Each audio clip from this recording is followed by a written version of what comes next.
Welcome to our session on setting up HRA Cloud, additional features, getting ready to train your managers and launch to your employees. If you are watching this session, you should have already attended or watched our introduction to what HRA Cloud can do for you, and also our account setup, getting you up and running session.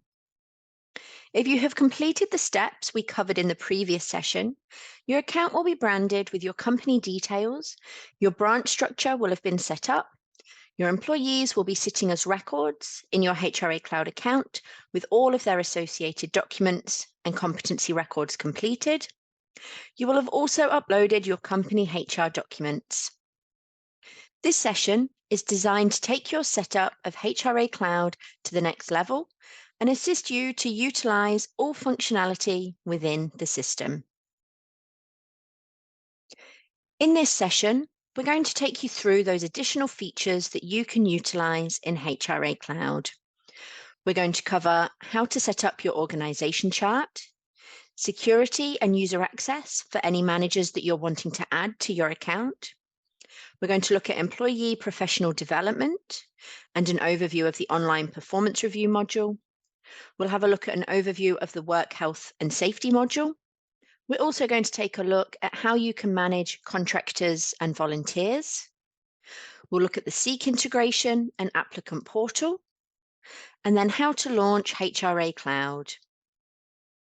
Depending on your organization, your priorities and your goals, you may not choose or you may not need to use all functionality that we cover in this session, but it's a good idea to know what's available to you.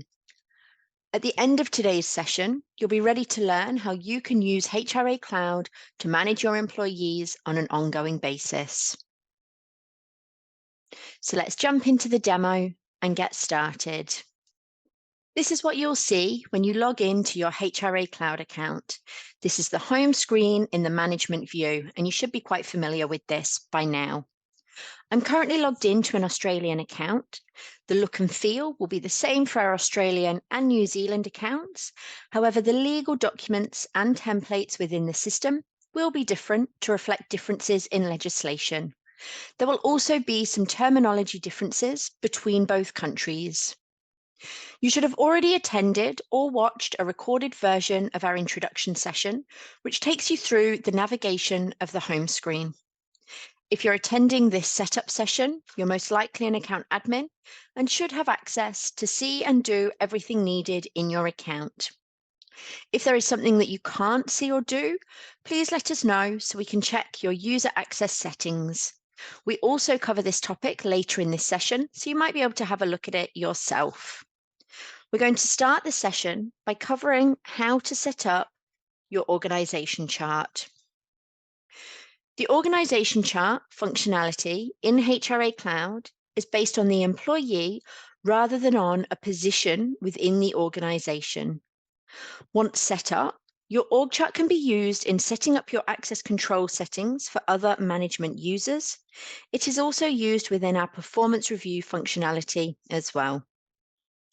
Depending on the size of your organization, you may need to contact us and request an importer to set up your org chart. However, I'm going to show you how you can set it up directly from your employee records. So you can navigate to an employee record. Under their Details tab, you'll see that there's an org chart tab. Over on the right here, next to the employee, you'll see a Move button. Select Change who the employee reports to, and you can then select who that person reports to. If they're not showing in the list that you're looking at, you may just need to alter those filter settings to show other branches so that you can pop in who it is that you want them to be able to report to. Click Proceed, and that will then be updated on the account. For the person who sits at the top of your org chart, ensure that you select Move to the top of the org chart rather than Report to No One, as this will set the root of your org chart and everyone else will flow down from there. Now, each person logging into your HRA Cloud account should have their own unique user details. You shouldn't share user details between different management employees for security and auditing purposes. We have a number of ways you can control a user's access to HRA Cloud, as all users have access roles specifically assigned to them. This dictates which aspects of the system they can access. First, I'm going to show you how you can add a new user on the management side of HRA Cloud and go over the various user access controls that are available to you. So to do this, you're going to want to navigate to Settings up in your top bar, and then Account Settings. You then want to navigate to the Security tab just here. What you'll see under the Security tab is that there are two tabs for users under here. You have Users, and you also have ESS users. The Users tab is where you'll create your management users. Your ESS users will be your employees who will only have access to the employee self-service area of the system. For ESS users, their access roles will be assigned by default, and you shouldn't need to adjust these. You won't need to create an ESS user in the same way that we're going to create a management user, so you're unlikely to really need to use this tab. However, it's a good idea to know that it's there. We will cover how your employees will register for ESS later in this session, and we'll just focus on your management user for now. Your management users will have access to both the ESS side and also the management side of HRA Cloud, as whilst they're managers, they're still employees in your organization. As they will be listed under this tab just here, the Users tab, they won't also appear on the ESS users list. They will only appear on one or other side. To create a new user who will be able to access the management side of HRA Cloud, click on New User, and add the relevant details about your user. Their username can be anything, but most people choose an email address as that's what's commonly used to access any type of system that you're logging into. If you select Password Expired down here, once you've entered all of the other details, what that will do is the user will be prompted to create their own password when they first log into the system. If you are going to want to test this person's user access prior to providing them with the login details, don't tick this option just yet when you first create their user. What you can do is you can test their access, and when you're happy with it, click Edit on the user and then mark this password as expired prior to providing them with their login details. If your user should be able to access all branches that you have set up within your account, you're going to want to click Grant Access to All, and that provides access to all of the branches. If you don't want them to be able to access all branches, don't select that, and you can individually select the branches that they'll have access to once you have created that user. We don't usually recommend subscribing your users to all alerts using this option just here until you have sent them their login details to ensure that they don't get any subscription alerts before they can log into the system. It also means that if there's alert subscriptions that they shouldn't be accessing, you're not giving them to them in one go. And again, these can be adjusted once you've created the user. Click Create when you're ready to create that user. Please note that when creating a new management user, you need to provide their login details to the user. So you do need to make a note of that username and password. We don't do this automatically so that you can control when it's done, and you can set your users up ahead of time if needed. Once you have created your new user on the management side, the system will give that user particular access roles by default. You can then update these access roles as required so that the user can access the areas of the system you need them to. Navigate to the Access Control tab just here, and you will be able to see all of the different ways that we can provision or restrict access to HRA Cloud. The first thing that we're going to look at is the roles. and these control what a user can access or see in HRA Cloud. On the Roles tab, without clicking into it, you will be able to see all of the access roles that have been provisioned by default to this new user. By default, all new users are given the account admin role that you can see just here. This role is the highest level access role and will allow the user to access all settings within the account. You will want to restrict this role to only your highest level admin users of HRA Cloud, so you may want to remove this from the user that you're creating. Now, if we click on Edit, underneath those hub roles, you will see the roles that are available for you to choose from. You will need to decide which roles apply to the user that you are adding, and if any roles need to be added or taken away. Access roles work on a layering basis, so we recommend starting with the lowest type of access you want the user to have and building up from there to ensure you don't over-provision access roles to that user. Now, I'm not going to go through each of the roles in detail in this session, but you can use the articles on our knowledge base for more specific information on each role that is available, and you can also contact our client support team for assistance. There are 4 roles in particular that I like to point out to be mindful of for users that you haven't given that account admin role to, as they could provide access to sensitive information. The first one, if I scroll down, is grievance management just here. This role is needed to access the grievance or complaint investigation checklist and also the grievances tab, which will list any grievances or complaints that have been recorded. Scrolling down a bit further, there's also a reporting role, which will give access to all reports available, which could include personal, private, or financial data.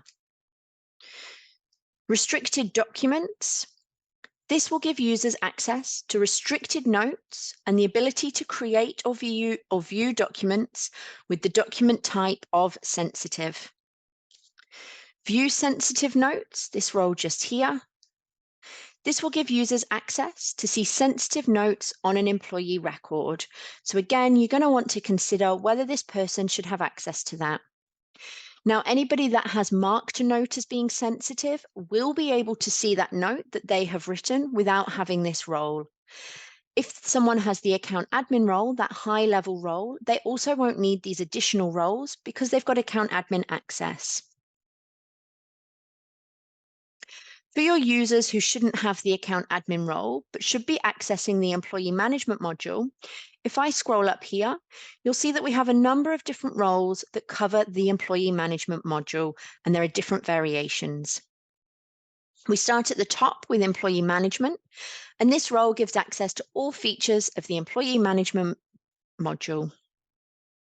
The next one down would give access to the full module, but it would mean that a manager would not be able to see employment contracts. So instead of having this one ticked, you would tick that one below. There's a few different variations, right down to the bottom with reduced access to employee management, with no access to documents, notes, or checklists. If you do give access to 2 of these roles, because they work in a layering basis, you will be actually giving them access to this higher role just here. So you do just need to be mindful of that, of when there's multiples of the same role.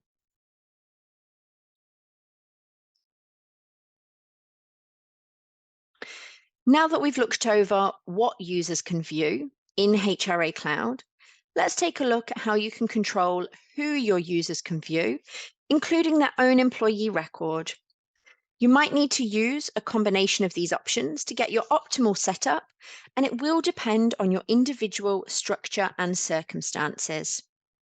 So the first step, an option that you can choose, is one of the easiest ways to control who your users can see, and it's via the branch structure you've set up for your business. So if you didn't grant access to all when creating that user, if they shouldn't be able to see all, this is where you would click Edit and give them access to specific branches.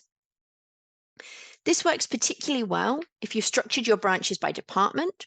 Simply select which branches that user needs access to see the employees within that branch. The next tab along is the Linked Record tab. For your users accessing the management side of HRA Cloud, you'll also want them to be able to access ESS as an employee. To do this, you will need to link their user to their employee record so the system can identify the two different sides of the system that they will need access to. So you would click on Edit, select that record of who that employee is, and provide access. Here, you also have the option to restrict access to their own employee profile from the management side. This will mean that they can't see notes and other information about themselves from this management side. However, as you would expect as an employee, they will be able to access the ESS view of their employee file the same way that any other employee within the organization will be able to. If your branch structure isn't optimized to fully control who users can see within your account, you may want to take it to the next level and restrict access using the organizational chart so users can only see employees that sit underneath them in the org chart. You will need to set up your org chart in HRA Cloud to utilize this option.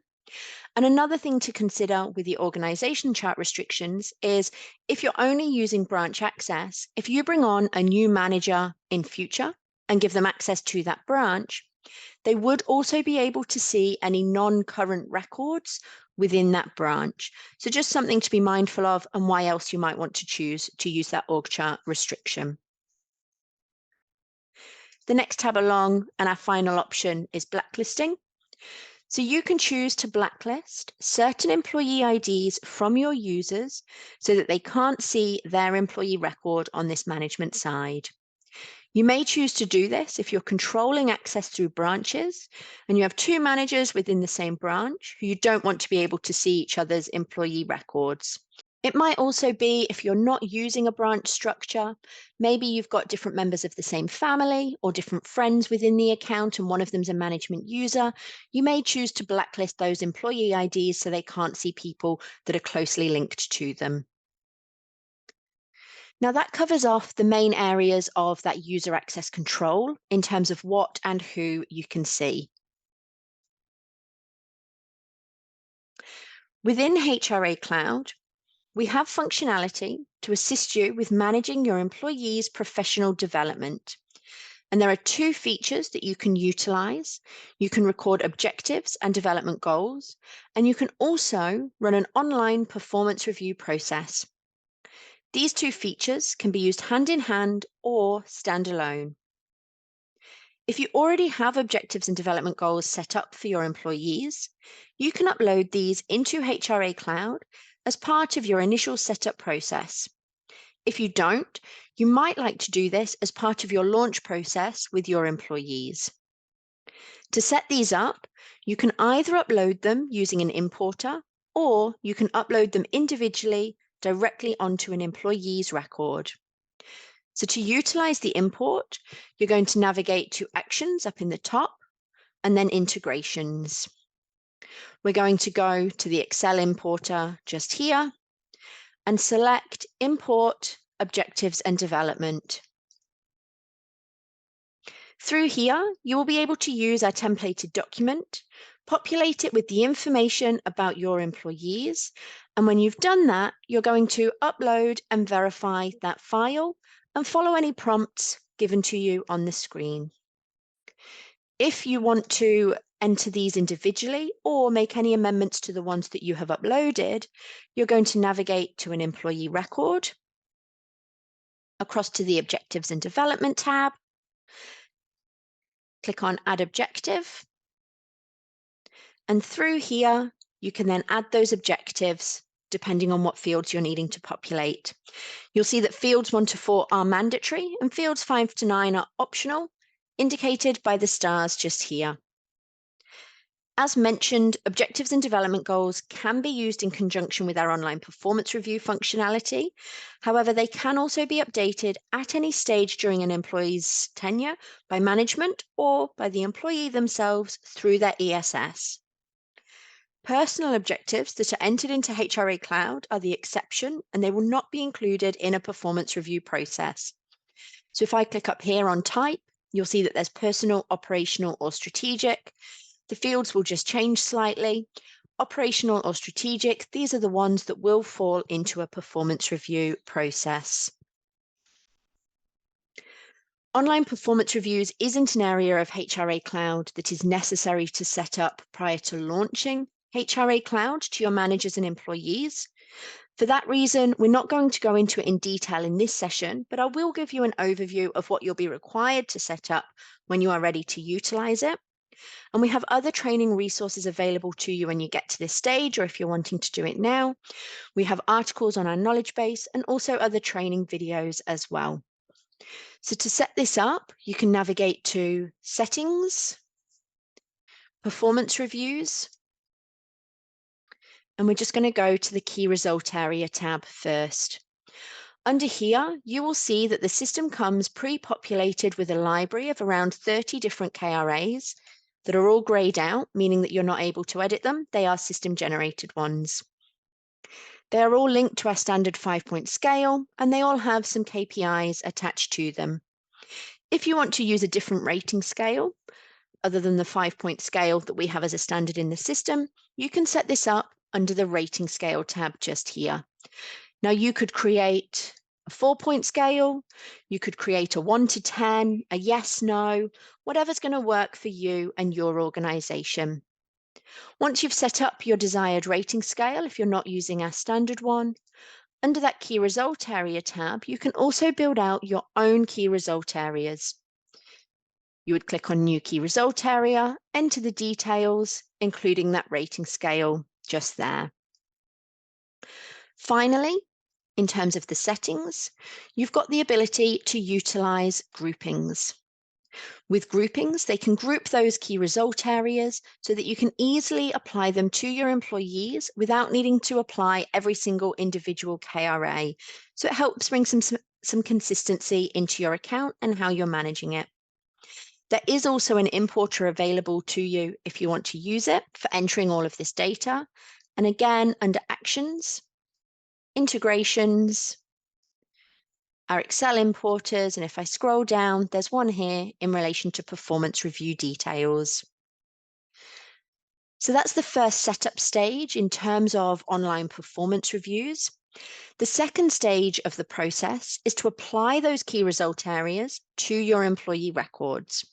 So to do this, you would navigate to their employee record and then to their performance review tab and key result areas.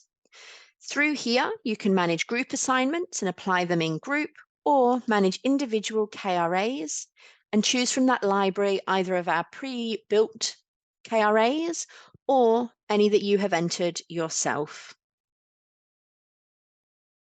Once you've completed those two different setup stages for performance reviews, you would then manage the process from the online performance review checklist, which you can access under the employee management workflow.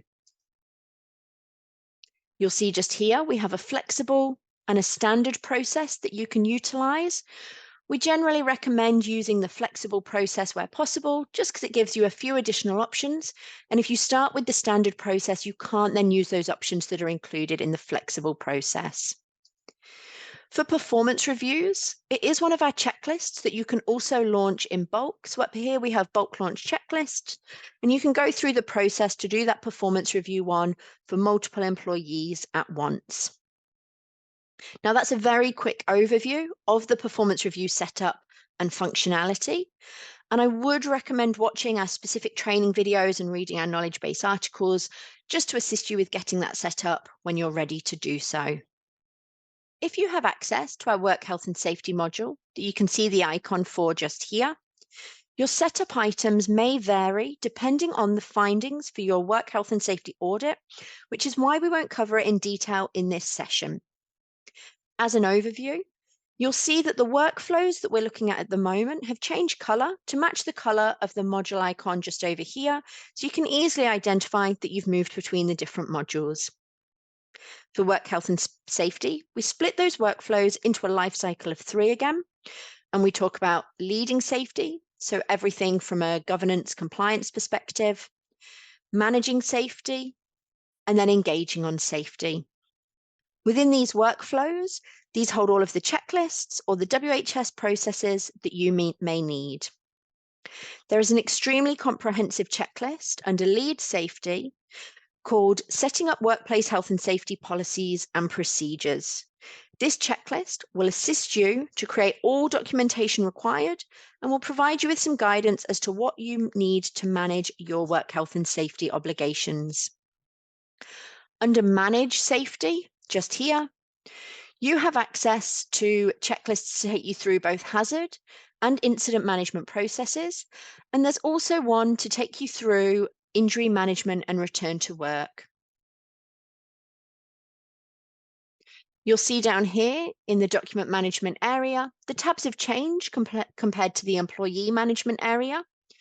And you'll see that there are tabs there available to manage incidents, just here, and hazards or risks as well.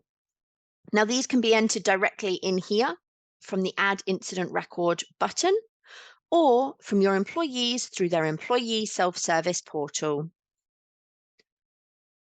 Under WHS Resources, just here, you will find documents and templates that we provide to assist you. There is also a tab called Our WHS Templates, just here, where you can upload your own templates. If you use our Setting Up Workplace Health and Safety Policies and Procedures checklist, this tab will be populated with the templates you create from within that checklist. Under Our WHS Documents, this tab just here, you will see that the tabs correspond to the workflows. Lead and Plan Safety corresponds to Lead Safety, Manage Safety, the workflow of Manage Safety, and Engage on Safety is up here. You can upload your own documents to these tabs if you have them. You can also create documents based on the templates pre-built into HRA Cloud using the Create button under each of the tabs. And if you use that Setting Up Workplace Health and Safety Policies and Procedures checklist, it will automatically save the relevant documents you create to the relevant tab in this area. Under Registers, the next tab along, you can see that we have a number of different types of register that you can use. There is a lot of functionality available to you within the Work Health and Safety module, depending on what you need to use, and that again is why some of your setup items may vary. Now, if you want to use the contractor or the volunteer modules, the setup steps for these are going to be very similar to those we've covered so far in the employee management module. So I'm just going to navigate to contractors just over here. For these, we do have importers that you can utilize, or you can enter them individually. For contractors, when you click Add Contractor, you are able to choose whether it's for an organization or for a person that you're adding as a contractor. When you create a contractor record, it will look very similar to an employee record in terms of the types of information that you can store within it.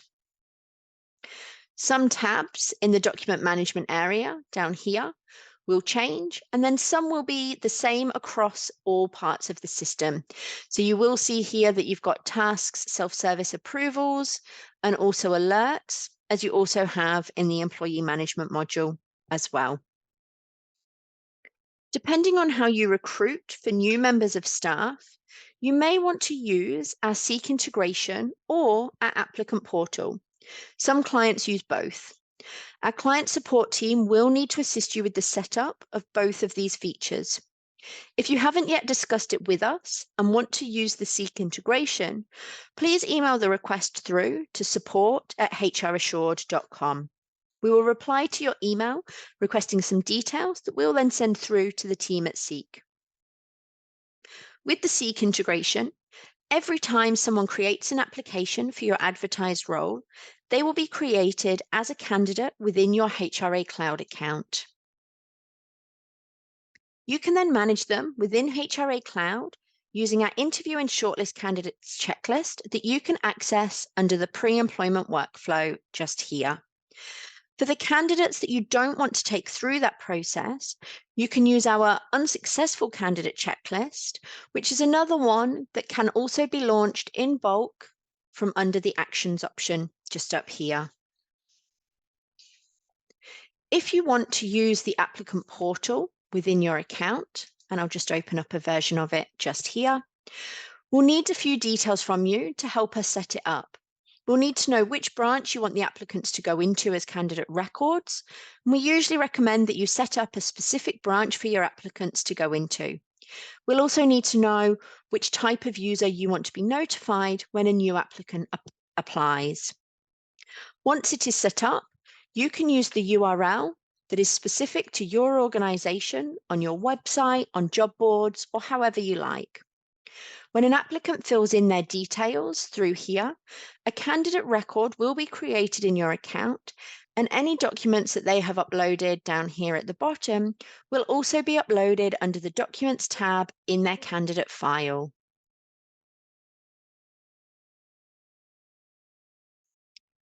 So once you have completed all of those setup areas that we've covered so far, you'll almost be ready to launch HRA Cloud to your managers and to your employees. The setup items that are left to complete are in relation to your launch, and so they will vary between clients. This is because clients will have different priorities and things that they are wanting to achieve as part of launching HRA Cloud within their organization. For some clients, the focus is on the HR from the management side, so you might find that you don't have anything specific you're wanting to achieve with your employees from your launch of HRA Cloud. There are 3 focus areas that we commonly see come up with launching HRA Cloud: issuing new employment agreements, issuing new company policies and getting digital acknowledgements for those policies, and then lastly, requesting updated information from employees in regards to competencies under training and qualifications. I'm going to show you how to complete your setup and get ready to launch HRA Cloud. However, we don't recommend completing your launch until you and all of your managers have completed the Empowering Managers session on HRA Cloud. So far, we have shown you how to get your account set up, but we haven't yet shown you how to use your account on an ongoing basis to manage your employees. First things first, and you need to have a think about your launch plan and what you might want to achieve as part of it. This will impact the content that you include in the messages that we're about to set up. If you navigate to our knowledge base, we have a selection of resources on launching HRA Cloud that you can utilize. I would recommend reading through these resources and picking out which ones are relevant to you. It's likely that they're not all relevant to you, but they're there in case you need them. There are some sample messages within here that you can use, and they have 2 different target audiences. One's for your managers and one's for your employees. In today's session, I'm focusing on the launch items for your employees rather than your managers. And so we're going to navigate to Actions and Self-Service Messaging. In here, you're going to create a welcome message that will be seen by all of your employees on their notice board when they first log in to their self-service account. In this message, we'd recommend letting your employees know who to contact if they have any questions or issues. You can either include any action items you want your employees to complete in this message, or you can do separate messages for each of your action items you want them to do. When setting up a self-service message, think of it like a global message that you're sending to employees. Whilst you can use this to send messages to individuals, you won't want to include any personal information in this option, as the message is not sitting directly on the employee's record, and we'll show you how to send individual messages in our session on empowering managers. If you have used a branch structure in your account, when you go to create message, you can separate messages out to only be sent to specific branches. So you can pick and choose from the options here. Choose the record type that you're wanting to send the message to. So in this instance, we're saying we're sending it to all employees. You would then enter the subject of your message and your message body using the formatting tools as required. You can include photos, videos, or links in your messages using the tools just here. Now, for these messages, this is where you can access that Launching HR Assured section, and we have got some content on there that you can utilize. If you want the message that you are sending to be acknowledged, select this tick box just here. When the message is sent, there will be a note automatically saved to the employee's file to say that it's been sent to them with the time and date. If you use the acknowledgement option, there will be a second note saved when the employee acknowledges that message. The expiry date, just down here, indicates when the message will be visible on the notice board in self-service until. If it isn't dismissed or acknowledged by the employee prior to that date. If you want to add a document to the message, it will need to be saved under one of your document tabs in HRA Cloud. So you can see we can add attachments. Scroll up to the top of the message and click on Attach Documents. And through here, you'll be able to see or search for documents stored under your General Docs, Policies tab, or within your Work Health and Safety module. Once you've attached the document you're wanting to send, go back to those message details and click on Send at the bottom.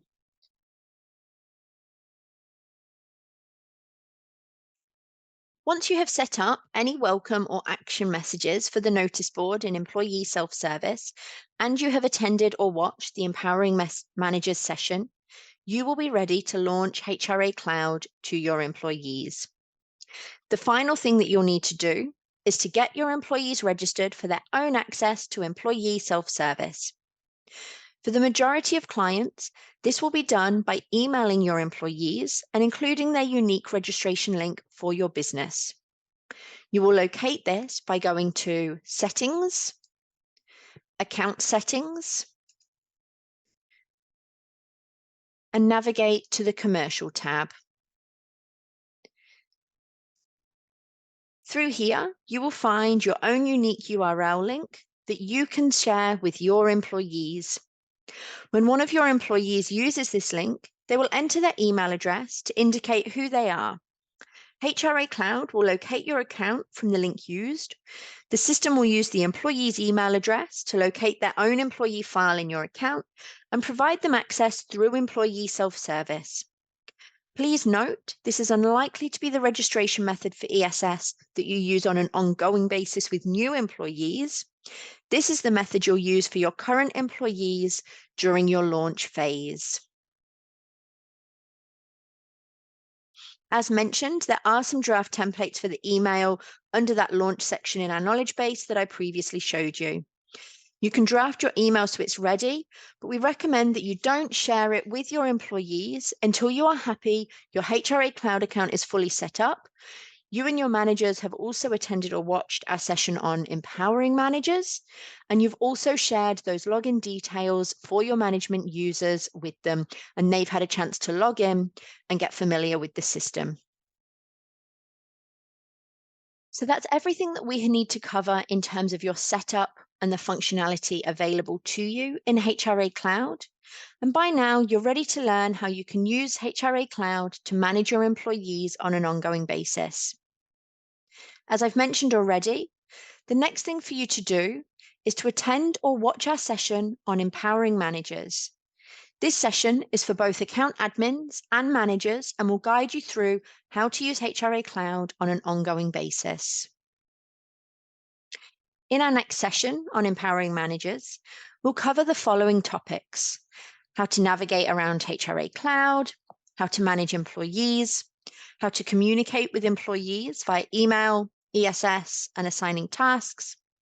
We'll take a look at the workflows, which include the checklists, and we'll show you how to utilize HRA Cloud's employment law templates. And finally, we'll give you an overview of ESS and how it works for an employee. These may seem like similar topics to what we've already covered, and they are. However, they will be focused on the perspective of using HRA Cloud on an ongoing basis, as opposed to any setup on your HRA Cloud account. If you need a recap of what we've covered in this session, you can access our knowledge base where you will find specific articles to support each of our training sessions. If you require any assistance in setting up your HRA Cloud account and any of the steps covered in this session, our client support team are here and ready to help, and the contact details are on your screen at the moment. Thank you for watching. I hope you have found this session helpful and you're excited to complete the last session before launching HRA Cloud to your employees.